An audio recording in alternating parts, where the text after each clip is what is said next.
नमस्कार। आकाशवाणी जयपुर अजमेर से प्रस्तुत हैं प्रादेशिक समाचार।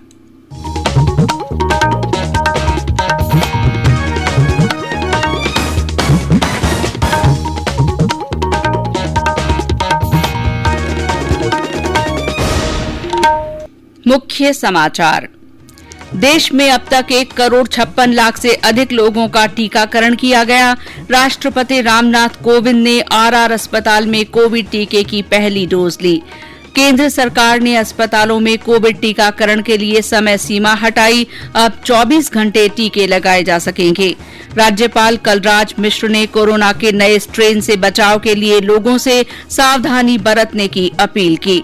प्रधानमंत्री नरेंद्र मोदी ने कहा, लोगों को वनों के संरक्षण और जानवरों के वास्ते सुरक्षित आवास के लिए हर संभव प्रयास करने चाहिए। और विधायक वासुदेव देवनानी को एक दिन के लिए विधानसभा से निष्कासित किए जाने के मुद्दे पर उत्पन्न गतिरोध समाप्त।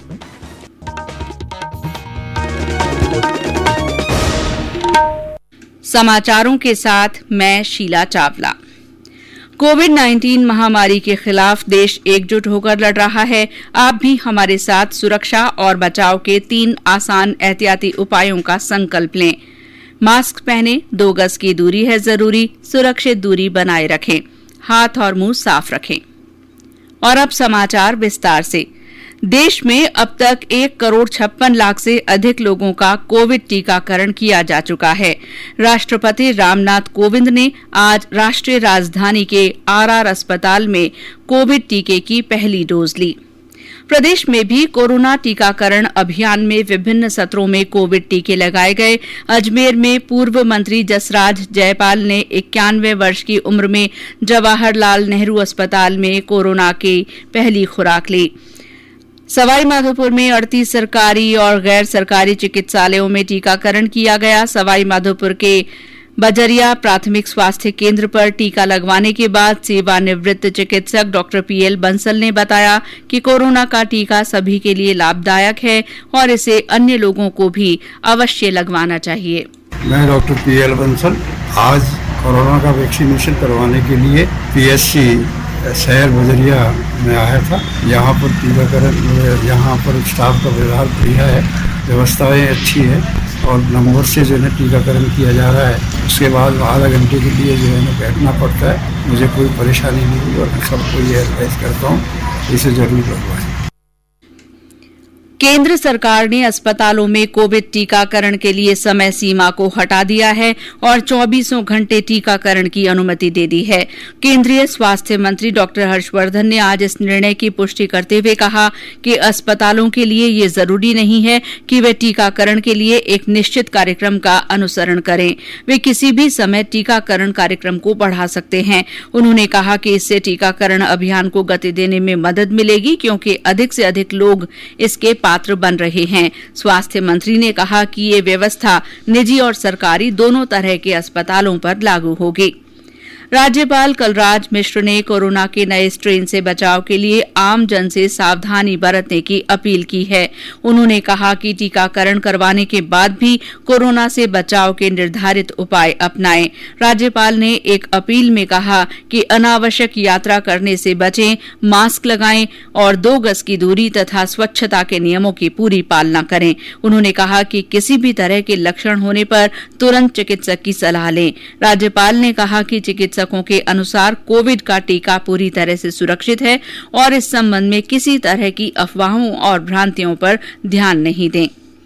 केंद्र सरकार की ओर से कोरोना के विरुद्ध जन जागरूकता आंदोलन चलाया जा रहा है। इसी के तहत आकाशवाणी जयपुर के समाचार बुलेटिनों में प्रसारित की जा रही विशेष श्रृंखला जनता का संदेश जनता के नाम में सुनिए, कोविड टीका लगवा चुकी हमारी एक श्रोता का संदेश। नमस्कार दोस्तों, मैं वीके कल्पना माउंट आबू में आध्यात्मिक परामर्शदाता स्पिरिचुअल काउंसलर के रूप में अपनी निःशुल्क सेवाएं दे रही हूं। मैंने और हमारे पूरे स्टाफ ने कोविड की वैक्सीन का टीका 2 बार लिया है। 1-2 को हल्के परिणामों के अलावा किसी को भी कोई साइड इफेक्ट्स नहीं हुए हैं। फिर भी हम सभी एहतियात के 3 उपाय, नियमित हाथ धोना, 2 गज की दूरी और मास्क लगाने का नियमित पालन कर रहे हैं। मेरा आप सभी से अनुरोध है कि अपना बचाव करें, सावधानी बरतें और कोविड का टीका लगाने से डरे नहीं। धन्यवाद। हमारे अन्य श्रोता भी कोरोना जन जागरूकता आंदोलन से जुड़ सकते हैं। जो लोग कोविड टीका लगवा चुके हैं वे भी अपना संदेश भेज सकते हैं। इसके लिए आपको अपना संदेश रिकॉर्ड कर या टाइप कर हमारे व्हाट्सएप नंबर 9414052368 पर भेजना होगा। चयनित संदेशों को आगामी बुलेटिनों में शामिल किया जाएगा। ये समाचार आकाशवाणी जयपुर अजमेर से प्रसारित किए जा रहे हैं। समाचार अभी और भी हैं, लेकिन पहले ये संदेश। चलो मिलकर एक शुरुआत करें, चलो एक फैसला आज करें, मास्क नहीं तो टोकेंगे, कोरोना को रोकेंगे, चलो एक इरादा करते हैं, चलो कुछ वादा करते हैं, मास्क नहीं तो टोकेंगे, कोरोना को रोकेंगे। समाचारों में आपका फिर स्वागत है। आज विश्व वन्यजीव दिवस है। ये दिन वन्य जीवों और पौधों के बारे में जागरूकता बढ़ाने के लिए मनाया जाता है। इस वर्ष विश्व वन्यजीव दिवस का विषय वन और आजीविका, मानव और पृथ्वी का सतत विकास है। प्रधानमंत्री नरेंद्र मोदी ने वन्य जीवों के संरक्षण में लगे सभी लोगों को अभिवादन किया है। श्री मोदी ने कहा कि लोगों को देश के वनों के संरक्षण और जानवरों के लिए सुरक्षित आवास सुनिश्चित करने के हर संभव प्रयास करने चाहिए। मुख्यमंत्री अशोक गहलोत ने भी वन्य जीव दिवस पर ट्वीट कर वन्य जीवों और वनस्पतियों के महत्व के बारे में जागरूकता बढ़ाने को कहा है। चिकित्सा और स्वास्थ्य मंत्री डॉक्टर रघु शर्मा ने कहा है कि बहरेपन की समस्या को जागरूकता और जानकारी के जरिए काफी हद तक कम किया जा सकता है। उन्होंने कहा कि यदि जन्म लेने वाले प्रत्येक बच्चे की स्क्रीनिंग करवाई जाए और बुजुर्ग भी इस बारे में सजग रहें तो बधिरता के मामलों में गिरावट आ सकती है। डॉक्टर शर्मा आज विश्व श्रवण दिवस के मौके पर राज्य स्तरीय संगोष्ठी को संबोधित कर रहे थे। उन्होंने कहा कि प्रदेश में राष्ट्रीय बहरापन नियंत्रण और रोकथाम कार्यक्रम सभी जिलों में संचालित किया जा रहा है। डॉक्टर शर्मा ने बताया कि कार्यक्रम के तहत नवजात बच्चों में बहरेपन का पता लगाने के लिए स्क्रीनिंग करने का काम किया जा रहा है। 2021 के करीब बच्चों का बर्थ के टाइम में स्क्रीनिंग हुआ। उसमें हमने 200 से ज्यादा बच्चों को आइडेंटिफाई किया जिनको ये प्रॉब्लम थी। उस वक्त आप आइडेंटिफाई कर लेते हो तो फिर उसका क्योर संभव है। अगर उस टाइम आप स्क्रीनिंग नहीं करेंगे तो ये ग्रेविटी प्रॉब्लम की बढ़ेगी और बाद में जाके उसका समाधान करने में भी आपको ज्यादा जटिलता आएगी, ज्यादा दिक्कत आएगी। तो ये हर क्षेत्र में हम लोग जागरूकता के साथ राजस्थान में काम कर रहे हैं।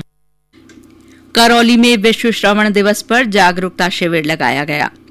भारतीय जनता पार्टी के विधायक वासुदेव देवनानी को एक दिन के लिए विधानसभा से निष्कासित किए जाने के मुद्दे पर उत्पन्न गतिरोध आज उपनेता प्रतिपक्ष राजेंद्र राठौड़ द्वारा विधानसभा अध्यक्ष डॉ सीपी जोशी से मुआफी मांगने के बाद समाप्त हो गया। प्रश्नकाल शुरू होने से पहले श्री राठौड़ ने कहा कि आसन सर्वोपरि है और उसका सम्मान आवश्यक है। विधानसभा अध्यक्ष डॉ सीपी जोशी ने आज संसदीय कार्य मंत्री शांति धारीवाल को शून्यकाल तक सभी मंत्रियों की उपस्थिति सदन में सुनिश्चित करने के निर्देश दिए। आज शून्यकाल में श्री जोशी ने कहा कि प्रश्नकाल के बाद ज्यादातर मंत्री सदन से चले जाते हैं और ये स्थिति ठीक नहीं है। उन्हें सदन में रहना चाहिए ताकि सदस्यों द्वारा उठाए गए मुद्दों के संबंध में संपूर्ण तथ्य मंत्रियों को उपलब्ध कराएं। विधानसभा में आज प्रतिपक्ष के उपनेता राजेंद्र राठौड़ ने विधानसभा में पंचायतों को वित्त आयोग की राशि नहीं मिलने से विकास कार्यों के प्रभावित होने का मुद्दा उठाया। श्री राठौड़ ने शून्यकाल में कहा कि पिछले 2 साल में राज्य की 11,344 पंचायतों में सरकार ने राशि हस्तांतरित नहीं की है। लद्दाख के लेह में ड्यूटी के दौरान शहीद हुए लांस नायक विक्रम सिंह का आज झुंझुनू जिले के भोड़की गांव में पूरे राजकीय सम्मान से अंतिम संस्कार कर दिया गया।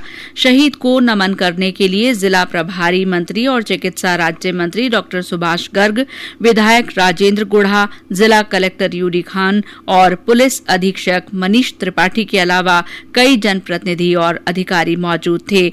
गांव में युवाओं ने भी विक्रम सिंह की शहादत को नमन किया और उनके सम्मान में नारे लगाए।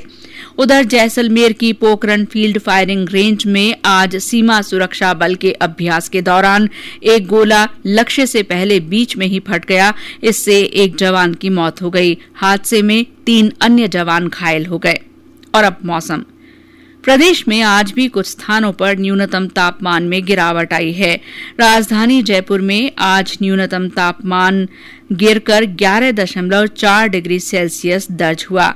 इसी तरह पिलानी में न्यूनतम तापमान 8 डिग्री सेल्सियस, भीलवाड़ा में 9.4, बीकानेर में 10.2, चित्तौड़गढ़ में 11, बूंदी में 11.3, चूरू में 12.3, बाड़मेर में 12.6, सीकर में 13.1, अजमेर, सवाई माधोपुर और कोटा में 14, अलवर में 14.3 और उदयपुर में 17.3 डिग्री सेल्सियस न्यूनतम तापमान रिकॉर्ड किया गया। और अंत में मुख्य समाचार एक बार फिर। देश में अब तक 1,56,00,000 से अधिक लोगों का टीकाकरण किया जा चुका है। राष्ट्रपति रामनाथ कोविंद ने आज आरआर अस्पताल में कोविड का पहला टीका लगवाया। केंद्र सरकार ने अस्पतालों में कोविड टीकाकरण के लिए समय सीमा हटा दी है। अब 24 घंटे टीके लगवाए जा सकेंगे। राज्यपाल कलराज मिश्र ने कोरोना के नए स्ट्रेन से बचाव के लिए लोगों से सावधानी बरतने की अपील की है। प्रधानमंत्री नरेंद्र मोदी ने लोगों से वनों के संरक्षण और जानवरों के वास्ते सुरक्षित आवास के लिए हर संभव प्रयास करने को कहा है। और विधायक वासुदेव देवनानी को 1 दिन के लिए विधानसभा से निष्कासित किए जाने के मुद्दे पर उत्पन्न गतिरोध आज समाप्त हो गया। इसी के साथ प्रादेशिक समाचार बुलेटिन समाप्त हुआ। नमस्कार।